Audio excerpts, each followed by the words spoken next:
এই যে বক্তব্য, অর্থাৎ আন্দোলন, ভাষা এবং বাঙালিদের উপর যে অত্যাচার হচ্ছে তাই নিয়ে আজকে আলোচনা ছিল।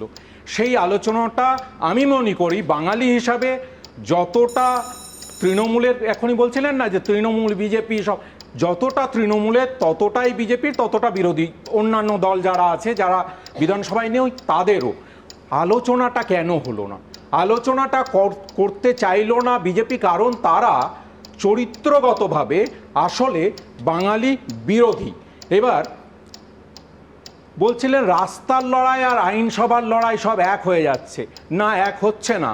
আমরা রাস্তার আন্দোলনটা রাস্তায় লড়ছি, সেটা বাইরে মঞ্চ বেঁধে প্রতিদিন বাঙালিদের বিরুদ্ধে, বাংলা ভাষার বিরুদ্ধে যে অত্যাচার হচ্ছে তার বিরুদ্ধে আমরা রাস্তায় লড়ছি। আইনসভায় লড়াইটা হবে এই জন্যেই তো মুখ্যমন্ত্রী মমতা বন্দ্যোপাধ্যায় আজকে এটা বলতে এসেছিলেন।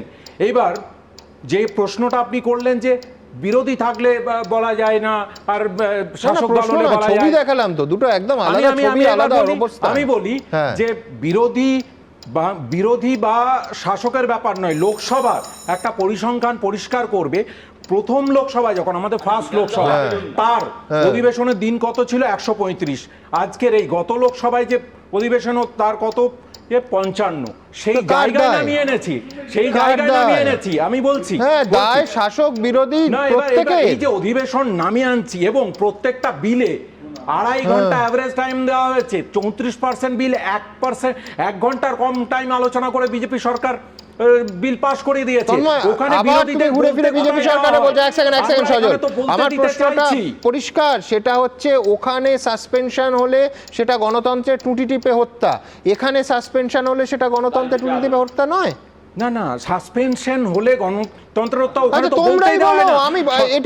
আমি তৃণমূলকে কোট করলাম, সংসদে বিরোধীদের বলার সময় কোথায়? এখানে যেটা আপনি দেখালেন, মুখ্যমন্ত্রী প্রথমেই শপথ নিয়ে প্রথমবারের জন্য বলেছিলেন যে বিরোধীদেরকে বলতে দিতে হবে।